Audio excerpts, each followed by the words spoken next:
It's time to down tools for a bit. Welcome to the ToolShed, the influential podcast for anyone and everyone involved in the building industry. Here's your host, Mick Hawes.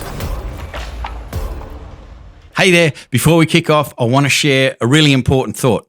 71% of you who watch this channel frequently don't subscribe. So if you've enjoyed any video you've ever watched, can you do me a favor and hit the subscribe button? It helps the channel more than you think, and the bigger the channel gets, the bigger the guests get. So let's go. Absolutely. So make sure you do hit the subscribe. Before we get started, as always, I want to remind you to hit the link in the description and take the scorecard. It's the Builders Freedom Readiness Scorecard. As we've all experienced in all sorts of small businesses, particularly builders, that it's very stressful. It can become a prison. It doesn't give you the freedom that you expected when you first started. There's a few reasons for that, both time-wise and financially. If you invest 2 minutes in taking this quiz, you will start to get an understanding of where you can focus your time and your effort to start to get back some of that time freedom and financial freedom that you started your business for in the first place. So it's a well worthwhile investment of 2 minutes. The return on your investment of 2 minutes will be significant. So hit the link after the show, but make sure you hit it in any case. In this episode, I'm speaking to Aaron. There's Aaron. Before we started, it's Aaron Ng, and yes, I watched a whole bunch of videos on how to pronounce it properly, but then I thought I'll just ask Aaron, how do you like it? And he just says, just NG, and it's like, oh, okay. It makes it a bit easier, Mick, and like we said, I think, the joke that's followed me through my life and one that I made myself up was, do I need to buy a vowel? Yeah. Maybe put one in the middle and make it nog or something like that. Yeah, something like that. So thanks for having us on, Mick. My pleasure. I've been stalking you for a little while. So you came across, I don't know whether it was a YouTube feed or a Facebook or a LinkedIn feed, and I thought, who's this snoozer out on building sites talking to builders and what have you? And I watched a few videos and I thought, what you're saying is amazing. You had a real passion and a commitment about you to help people in the building industry, which is exactly what we're here to do. Like, we're here to be able to support the building industry. I have an absolute passion to contribute as much as I can because I guess after school, I started in the building industry, not as a builder, but as a sub-trade. My dad was a builder, and I've just been involved in it forever. And I just think they're wonderful people. They contribute to society in a very, very powerful and I think unrecognised way. And it's really tough to be a builder. And I just want to connect and talk with as many people as I can that want to contribute to the betterment of the industry. So my first question to you, mate, is how did you end up involved in this? Like, what's your backstory? Yeah. What happened to you to get you so committed to and passionate with what you're doing? Yeah, cool, Mick. Well, firstly, mate, I wanted to say that I've also watched your journey too, and I've been a fan of yours for a while. I love bit of reverse stalking. It is, mate, and it's a bit of you what you do is a bit of an inspiration for us too. And I'm on the same mindset you do. You know, you spread so much good knowledge and experience for a long time, and we're doing the same. But so thank you first of all for what you do for the industry, mate. And in terms of my journey, man. So basically, I started off in retail, and this is going to be I hope it's not going off on a tangent, but I started off in retail, and I started working with commercial builders. So I was working with the likes of Mirvac and things like this, and we started building shopping centres, and I started to work in these shopping centres and working with, mum and dad businesses. Of course, there's the big brands and the big corporates, but there were these mum and dad businesses in there. And I started to get a real passion for sort of growing small businesses, even though, I worked for Mirvac. I was like, I had this duty of care to these, small family businesses within the centres that, didn't know about, marketing and different things like that. And anyway, after a bit of a stint in there, I started to think about other construction and got into working at GJ Gardner Homes. So I was there for about 5 or 6 years, and worked alongside Peter Love, and we looked after Australia, New Zealand, and had a bit of a interest in looking after the US as well. And as I went through that journey there, Mick, similar to everything that you sort of put out on your podcast and all the experience you're trying to deliver to the industry, I started to notice that even with a franchise system, some of the builders didn't really have some of the skill sets for running a business.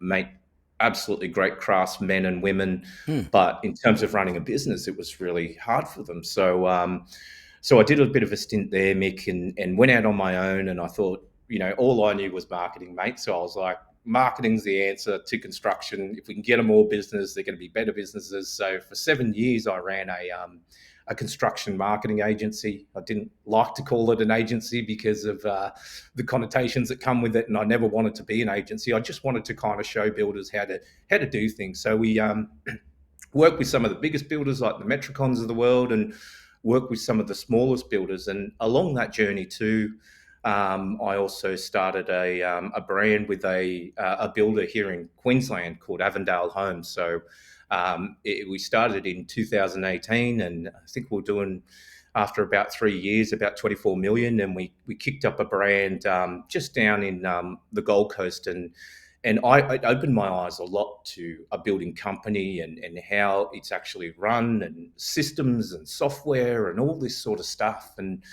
it got me really thinking about, and as I was working with clients in my previous marketing construction business, I was like, marketing isn't the only thing that they're having problems with. And at times it can actually be quite a hindrance. For instance, we worked with a builder over in New Zealand, and what had happened was we were driving a whole heap of opportunity and leads, and they wanted more and more and more. And what I saw come out of that was builders being confused about which leads to go after, what opportunities to go after, which ones were good. Builders that weren't, planning their timelines and scheduling and supply and things, so they fell into trouble. And so, mate, it was 6 years of doing that I sort of said to myself, hey, there's more to this whole building game than this marketing element of it. We'd just come out of the back of COVID as well, so there was a lot of media negativity around the industry. And I thought, hey, we've got to do something about this. So the Good Builder was kind of born, and in its first iteration, Mick, it was a bit of a news site. We were just trying to firstly spread positive news about the industry and get some insights and tell stories of people doing it well. And then it's kind of morphed into this community that, we've got a bit of a podcast like yours. It wouldn't be as big as yours, mate, but, we're plugging along, and we share information over that. And we, as you said, we get out on site and do videos and show how some builders are restoring 75-year-old homes and what to look for. And then we talk to lawyers and accountants and all sorts of stuff. So we're just trying to, share a bit of knowledge, and that's how the Good Builder kind of came about, mate. Sorry, that was a bit of a long tale. I was just sort of leaning into it and listening to the story. It was a great story, and I always like to find out what's the motivation behind this, because it's obvious that in the conversations that I've seen in some of the videos that you're really passionate about it, and that's the reason that we reached out, because I was just really impressed with that, and it's a real genuine. It's not like some of the fake passion that you'll see that are used for marketing purposes. It's real stuff. Yeah. But when you're talking to particularly I guess the majority of guys listening to this are in the residential space, smaller type building business. And I know you've spoken to a bunch of those. What are the current challenges that you're seeing them trying to tackle? What are the things that are causing them frustration or causing them stress or what have you at the moment? What are you seeing? Yeah, a lot of it, Mick, is around just running the business, the admin side of things. We talk to them a lot about that. The operational side of the business is always hard for them to pick up. The new NCC construction codes, or going into the NCC construction codes, I think there's a lot of questions and things around that. And then it's a lot that we're talked about right now, especially in the southeast Queensland pocket and things like that. And I think it's all around Australia, is land, access to land. But in terms of, builders, probably the most general thing, it is just, different parts of business, running the building business is what we normally get spoken to about. And then mental health is also a big issue at the moment, Mick. There's a lot of chat around that, and there's a lot of focus on that in a lot of builders. And also, just from a personal perspective, I think just the world itself is going through a few things. So there's a lot of focus on those things at the moment, Mick. Yeah. So the mental health side of things is something that we need to look at. And I have a theory, and I've been sort of in the space of being a performance coach for 35 years. I've worked in the sports space and small business, and the last sort of 10 or 11 years focused in on builders specifically. But what I've learnt through the journey is that there are things that you can learn that are a cure for a problem. So if we're talking about, mental health, there are things that we can do if you're suffering from a mental health issue, stress, depression, those sorts of things. There are cures, if you like, for those sorts of. There are things you can do to make it better.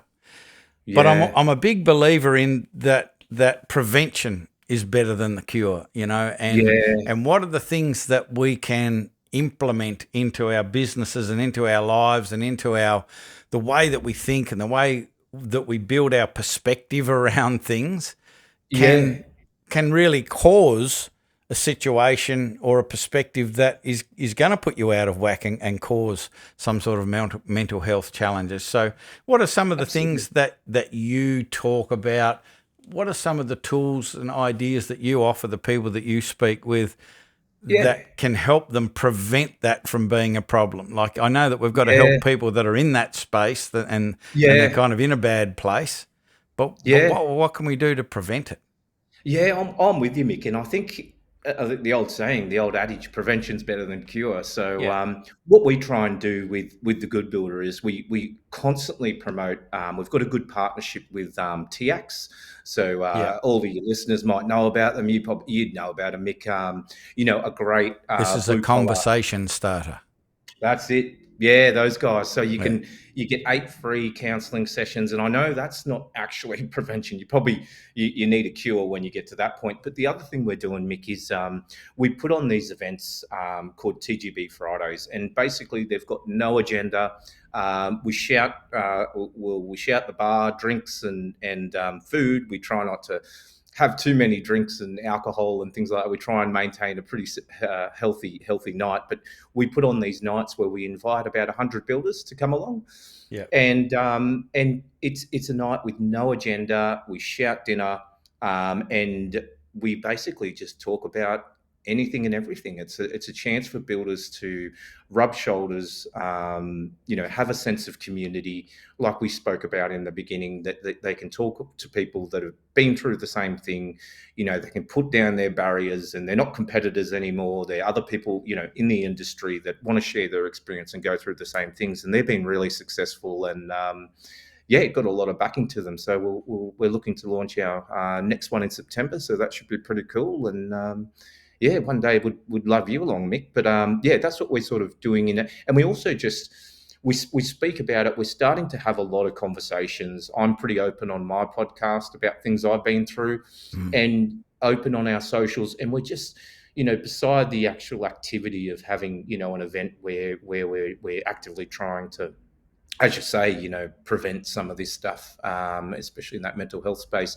We also try and, just on a daily, weekly basis, talk about it on our podcast and things, and let the industry know that there's no shame in talking about this stuff. I think that's a good first step for it all as well, because traditionally we're an industry that are I don't know if it's bravado, Mick, or it's not even bravado. I think it's just I think that's what some people look at builders and then things that, but I think it's just you learn from experience in the industry, and I think some of them just have learnt to keep things to themselves and work through it themselves, and I think they just need an avenue and a place to feel safe to talk about it. So yeah, that's what we're trying to do there, Mick. Yeah. Well, community is, I mean, huge. Being part of a community, particularly the right community, and I say that from the perspective that I have sort of, been involved in a few conversations where some builders have got together and they kind of start to form a group. And to me, that sometimes that's not a good thing, because it becomes a whinge fest, and they start to support each other in their misery, as far as that buyers are liars and good help's hard to find, and start to purport all of these negative things. And I think that's not a good thing. So finding the right community is really important. And you've obviously created a fantastic community there. Thanks. I'd love your thoughts on any conversations that you have with builders about what are they doing this for? Like why are you in business? What the hell are you doing this for? Because I have lots of conversations with builders who are really distressed, and they don't get to see their kids as much as they'd like, and no time for themselves, and like they're such hard workers and so committed to their clients and what have you, but to the detriment of themselves, their family, all that sort of stuff. And like, just real quick, that I always remember this story because it had a massive impact on me, which is why I want to have this conversation and bring it up. Is there was a friend of mine who has passed away a number of years ago, but he was very, very wealthy. And he ran multiple businesses around the country, and he had more money than we could all spend, in a couple of lifetimes. So the money wasn't the issue. And I was just having a conversation, one of the last conversations I had with him, on his multi-squillion dollar boat, where we're sitting on this beautiful, beautiful boat in the fly bridge of this boat. And my friend was absolutely beside himself. He was distraught. He was in tears. He was a big man, very, very successful, and he was just in tears, and he was just sort of pouring out his heart about how his family situation had worked out, and like he could buy anything. That wasn't the issue, but he had such deep regret that he had put so much effort and time into building this empire. But now it's like what was it he all was for? in so much pain because of his relationships with his family and all that sort of stuff. And then he passed away, and passed away way too early. Like, he wasn't even old. And that's something that I think we need to talk about, and we need to have conversations and try and help people who are running these businesses to get back to, what are you doing it for? Because if you're a young guy, and I was talking to one of our guys just the other day, he's got 2 young kids, and he's a super switched on guy, super committed, works really, really hard. And we're having a conversation about, managing time blocks and priorities and all of that sort of stuff. And I helped him to understand that, like, you don't have to have everything now, because your kids are only little now, and you're never ever going to get that time back again. You're never going to have those opportunities again. But once they sort of grow up a little bit and they don't want to talk to you anymore, which will happen. They want to muck around with their friends. They don't want to hang around with you. You're going to have the space and the time to build your business at that point. And I just think it's a good idea to step back and look at your life and your priorities and your business, and put the appropriate effort into your business now, so you don't have those regrets in the future. And I'd just love your thoughts on that.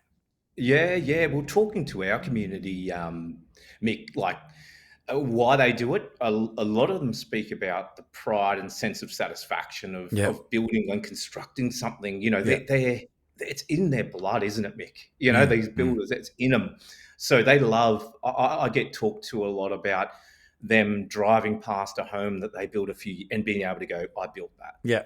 They've really got a sense of pride around that. But then the other side is a lot of them are very family oriented. You would have found this too, Mick, Yes. very family oriented, dads and mums and things like that. So I think there's also this sense of urgency in to build the business and get the family in a position where they're financially secure and things like that. But it's sometimes to their detriment. So I think it's pride, and I think it's family. I don't think builders are greedy by any means. There are, Not at all. there's, and the other thing I think too, Mick, that gets them caught up, mate, and I don't know if you probably find the same thing. I think builders are very giving people.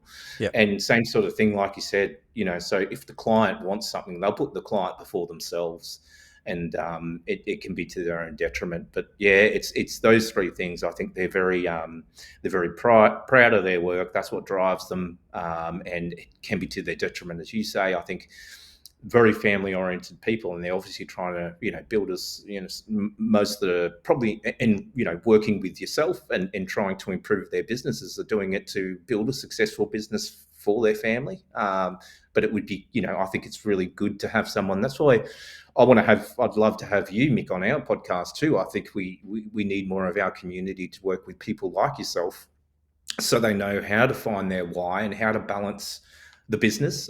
When you asked me previously, like, what do I get spoken about? And I think I gave a pretty vague answer around operations and business. But what we're talking about now is what they kind of talk to me about, Mick. It's like, nice. The business is just so busy. How do I make it a smooth sailing machine? I guess is what I meant by that. And it's, part of this sort of conversation too. And then, I think the other drive is that they are, they do very much care about their work and their clients, and they want to produce the best. And same sort of thing. It can be to their detriment, and it's been really interesting for me, Mick, because in my head, when we first started this Good Builder thing, I was running around and I was checking QBCC and all the different sort of building reporting agencies around Australia, and going, who's the biggest, who's growing the fastest, and all that sort of thing. Running around talking to these guys. And anyway, along the way of my journey there, I did bump into a few builders that kind of said, hey, you're looking at our numbers, and we're kind of up there in particular categories of build, but you'll see us do the same number of build every single year, because we know that's our tipping point of building. So I think as I was saying, I think while that drives them to this detriment, all those three things that I sort of spoke about, I think it's good if they can get to a stage eventually and find out where that tipping point is to make it a good balanced life for them, because you just it's not a life, as you said, if you continue to do you build in that manner of just burning yourself out and not spending time with your family. So what's one thing that you would like to see change in the building industry? What if we can just pick one thing that you think that if we're able to shift the mindset, shift the paradigm, shift the approach, that you think would make a significant difference to the experience of people in the industry? I don't like getting into politics, Mick, or talking about some organisations, but I think I really do. I think it's hard for us. I know you do a lot for the industry, and you certainly improve the lives of builders. We're trying to do the same, but I think if we're really going to change something in the industry, I think we need the government and some of the associations to understand builders better and what they need in terms of support. We talk a lot to various organisations in different levels, and a lot of the feedback we get from our community is that a lot of the organisations or government don't get what goes into a building business, and particularly the smaller ones too, as your audience is, and my audience is very similar. The Good Builder audience is probably a bit of crossover there, Mick. I think there's a level of understanding that some of these organisations need to look at and stop bending to more of the larger volume builders that seem to get a lot of the attention and a lot of the support when I had this thing, Mick, and I am going off on another tangent, mate. But I recently had Dwayne Pearce on the podcast and Yeah. on the Good Builder one, right? And I think you've had him as well, and great guys and smart dudes and things like that. But I said to him, if we had some of these, if we could just make some of the smaller builders more efficient and getting them building more homes, I think that would be a massive benefit to Australia. I think some of the, I'm not picking on volume builders, but Oh, go on. Let's pick on them. well, I do worry, Mick, about mate, with all this stuff going on in the industry at the moment. We're trying to speed up the construction of homes and all this sort of thing. I do worry about the quality of homes that are going to be built and what's going to happen 25 years from now. As I said That's to you, the thing, though. Just because they're bigger doesn't mean they're better, and it doesn't mean they're smarter. Like if you have a look at, how many businesses have gone under in the last however many years. Yeah, a good deal of them have been volume builders. Like just because they've got size, that doesn't protect them from that sort of stuff.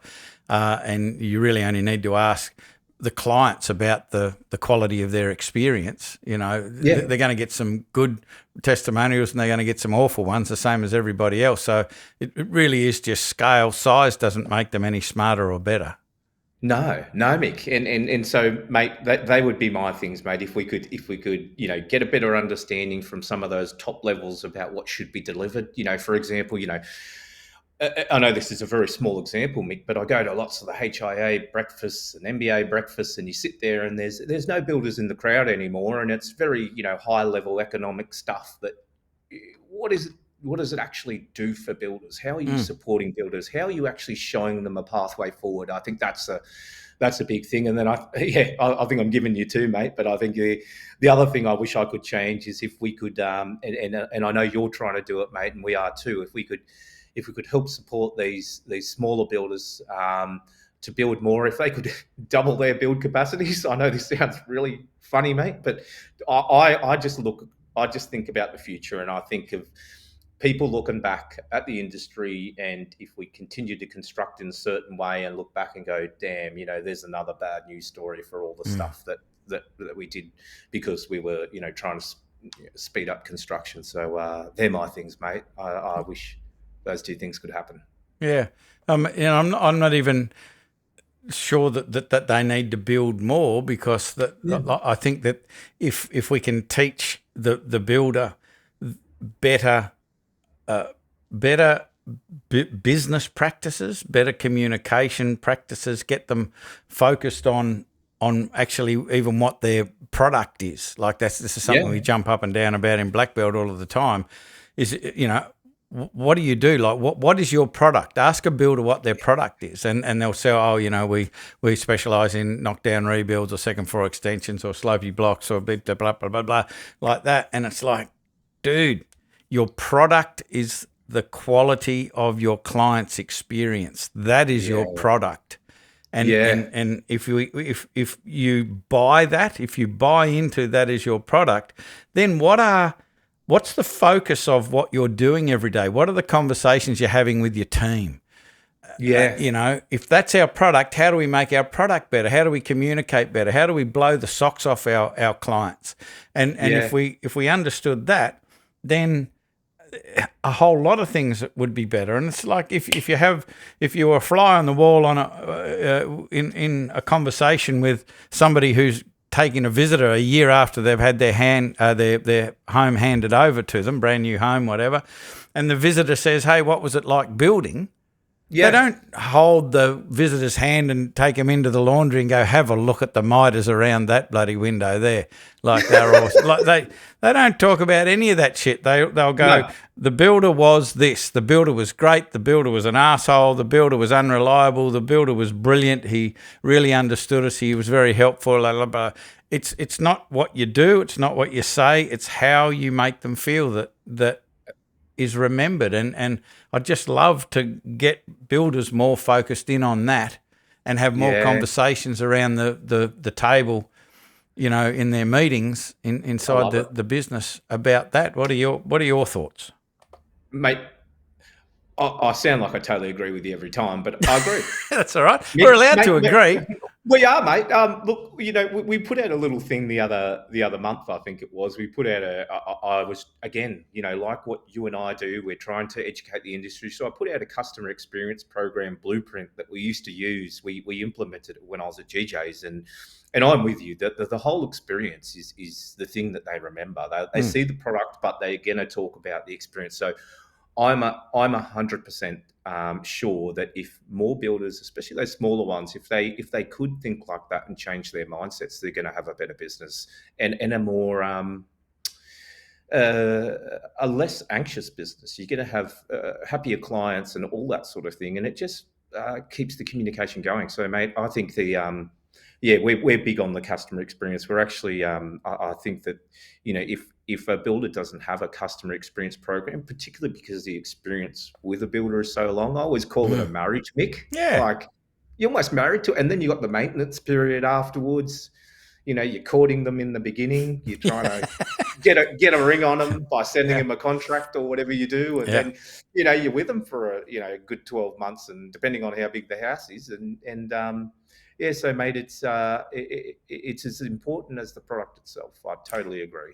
So if the sort of pre-construction initial meetings and all of that sort of stuff is the courting in your analogy, and then the build is, let's say, the marriage, what's the maintenance period? What's that in the relationship? Mate, I don't know. What could we call that? Well, hopefully there's no divorces, I reckon, Mick. Hopefully there's nothing like that, mate. But I'm just hoping that it'll be a nice, communicative marriage, that there's not too much hassles during that period there. But yeah, you can kind of see how it really is. It's a very, that's why I fell in love with the industry too, Mick, and got so obsessed with it, was because, when I was at Kmart, I was a Kmart marketing manager. I'd sell a $5 t-shirt, fast fashion. It was just like, that's nothing. And then you go into something like this, and it is just so involved. It's so emotionally involved as well. And in the end, it's where you live. It's so important. So, I think I have to come up for a name for that maintenance period, but I haven't thought of one yet, mate.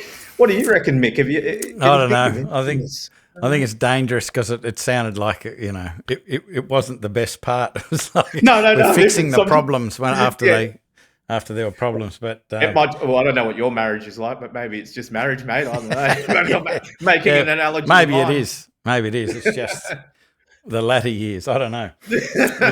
We're best stay away from it. I think so. But yeah, having relationships. You mentioned relationships. It's about relationships. I absolutely believe that. I'd love to encourage builders to really understand that and prioritize the skills and the mindset shifts that you need to have to be able to build relationships better, because that was one of the processes I went through years ago. I went to a business coach who coaches business coaches, and I was just a standard garden variety small business coach, and had a hairdresser and a massage and a radio station and a bank and a transport company, and they're all different. And so we niched into builders, and which was a whole story. But when I was picking which niche that I wanted to go into, I built a list of businesses that their customers were drawn to them through a want rather than a need, and that was really important to me. And I actually found a website with 2,500, butcher, baker, candlestick maker, a list of all the different types of small businesses that there was on the planet. And I went through with a highlighter and went, which ones have their customers going to them because they need them, and which ones go to them because they want them. And builders was in the want list, and it was a really small list of want. Like, no offense to plumbers or electricians, but people don't want you. They need you. They need the plumber because the shed is blocked, or they need the electrician because the lights have gone out. They want the builder because they have a dream. They have they're passionate about solving a problem of not much more space or living in a better environment for their family or whatever. Like, they're driven to the builder because of a want. And so the relationship part is so much more important. And as you've mentioned, it's a long-term thing. Like you can be with them for 18 months. Yeah. Like from start to finish, it could be a couple of years. Who knows? It's a Some long of my time. girlfriends didn't last that long. Or maybe I didn't last that long, Mick. I'm not too sure. Yeah, it could have been either way. But no, I'm totally with you, Mick. That's it. And I love how you broke it down into categories of business that are need and want. I've never looked at it that way because it does change the dynamic. Absolutely. Certainly in the customer experience and how you should service that particular customer in that industry. Yeah. And there's a way to approach the person that you were selling the $5 T-shirt to. And it's very different to how you're going to approach a person that you're building their dream for them and you're going to be stuck with them for 24 months. Yeah, absolutely. Relationships, super important. So where are we going to see the good builder go? Like we come and we get back on the podcast in say 2 to 3 years from now. Yeah. What will you be telling me about? What will you have achieved? What will you have seen changed? Yeah. What will you be enthusiastic and passionate about then? Well, mate, we're always going to be driving for a more connected industry. We want our media platform, our news platform, to be the most trusted and most engaged platform. I know that's a bit of marketing talk there, but that's what we want. I think advocacy. I do want to push for a few things, Mick, which is pretty interesting, mate. I wrote a piece around the missing middle. I was raised by a single mum, and there's the gap between being able to use, there's different types of if you've been in a marriage and it's broken down in some way, but you've been having to, you've got into a house with the husband or wife or whatever happens, and you're not able to use your first home buyer's grant again. I've got a lot of I experience it myself, but met a lot of women along the way as well, and men that have been in that thing, in that situation. So they weren't able to use their first home buyer's grant because it wasn't used, but obviously with their previous partner. So I'm very passionate about advocating for different things like that. Like I think there should be an opportunity for those that need to rebuild their lives to be able to, utilize that. So we want to advocate for things like that. I think the other thing we want to do is we want to definitely host a lot more events and bring the industry together all around Australia. At the moment, we do concentrate on Southeast Queensland. We do a lot here in Queensland, Mick, but I'm hopefully 2 years from now we get a bit of a following around Australia, and I appreciate the opportunity to come on your podcast because that all helps, mate, as well. And then the other thing is, I think 2 to 3 years from now, I'd love to look back and go, we made a bit of a difference. We've got, hopefully a few thousand builders that are talking to each other, and we're building out various aspects of our platform. So we've got a forum coming and directories and a resource library where we're going to have a bunch of stuff. So I'm hoping we get a few thousand people on the forum and being able to chat with various people. Like we'd love you on there, Mick, to answer some questions. Because obviously a great business coach in the building space, so builders can ask questions and get some free advice. So I'd just like to see some more resource out there, more connected industry, and hopefully knock down a few doors in things we're passionate about advocating for, such as that that missing middle sort of piece, and better education, I think, for apprentices and things like that we're working on at the moment. Fantastic stuff. I certainly hope it happens, and anything I can do to contribute, I'll be there. Oh, mate, you're a legend. How do people get a hold of you if they want to listen to the podcast or reach out and connect with you? How does one do that? Thanks, Mick. Well, mate, jump on thegoodbuilder.com.au. Our podcast is on Spotify and Apple, and I am probably the biggest menace on LinkedIn at the moment. So if you jump on LinkedIn, you can look for me. I'm probably posting 4 times a day and no one's liking it anymore, but, get on there, and I'm always on there, so you can chat to me on there, or you can email me at aaron@thegoodbuilder.com.au. If you're talking to Gary Vaynerchuk, he would say you're not doing enough, Aaron. Yeah, he probably would, mate. Gary. 4 times, you need to lift your game. Oh no, mate, I'll lift it. I'll lift it, Mick. I'll do it for Gary V. Yeah, he's talking about doing at least one post on 7 different platforms daily. And at one stage he was talking about, you should be posting 100 pieces a day. Build a system so you're posting 100 pieces a day. So I don't think you're doing too much. I don't. Okay, I'm not doing enough. if it's good quality and it's and your heart's in the right place and you're doing it for the right reasons, which I'm absolutely convinced is what you're doing. You can't be posting too much. So, people, you need to jump onto LinkedIn and check out everything that Aaron's doing, and jump on the Good Builder and listen to the podcast. Because years ago, and when I first started doing any sort of workshop-y type stuff, we used to run a workshop called Coach Any Dummy to Succeed, Even Yourself.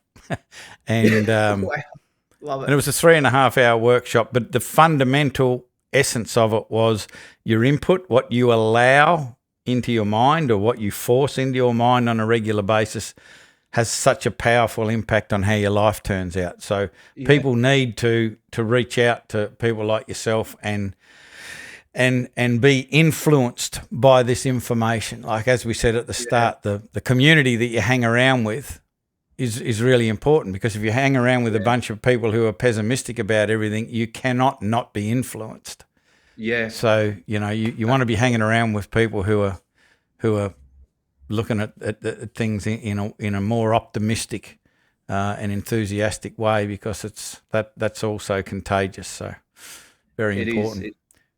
Thanks, Mick. And yeah, mate. And as I said, that's why we started off with that positive news and on the Good Builder too, because a lot of the conversations I was having over the past 12 months when we wanted to launch this thing was people were just, they would open up, the newspaper or jump online, and all they would see was that doom and gloom in the construction industry. So, I totally, once again, mate, for probably the 100th time this podcast, I agree with you.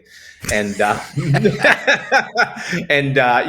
certainly, having people like yourself to lean on and support the Good Builder, and vice versa, would support Builders Business Black Belt and everything that you do, ToolShed, to the hilt, mate. So I really appreciate everything you're doing as well.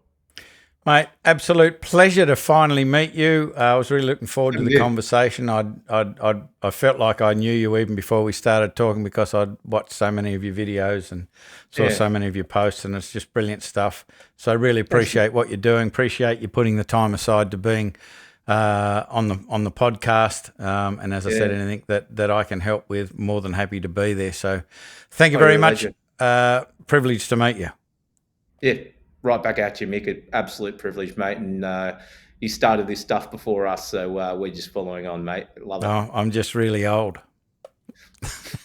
I think I am too. I say to people, here's another one. I say to people, it's just my Asian complexion that keeps me young. But you wouldn't know how old I am. Well, I won't guess. Yeah. Very good, mate. Thank you very much. Mate. So, you're folks, that's it for this episode of the ToolShed. Jump on Good Builder, or the THE, goodbuilder.com.au. We'll put all of the links in the thing in the description anyway. So for lazy people, you just have to click. You won't have to think about it, and off you'll go. So you can go check him out on LinkedIn or website, what have you. But doing great stuff. Please check it out. Get the Good Builder information inside your mind, because it certainly can't hurt, that's for sure. So I hope this podcast got you thinking. Before we bail, just another reminder: if you haven't done the Builder Readiness Freedom Scorecard, the link's in the description. Click it, invest 2 minutes, you'll get some very, very cool stuff, and your score, how ready you are for freedom, both financially and time-wise, in your building business. Just for an investment of a couple of minutes of your life, it'll be absolutely worthwhile. Jump in there and see what happens. So, as I said, that's it for this episode of the ToolShed. We will be back with another episode of the ToolShed before you know it. I'm Mick Hawes from Builders Business Black Belt. That is all. I am out. Bye for now. You've been listening to the ToolShed. If this podcast struck a chord with you, make sure you spread the word by sharing it with your mates in the building industry. We love your help to make the building industry better for everyone involved.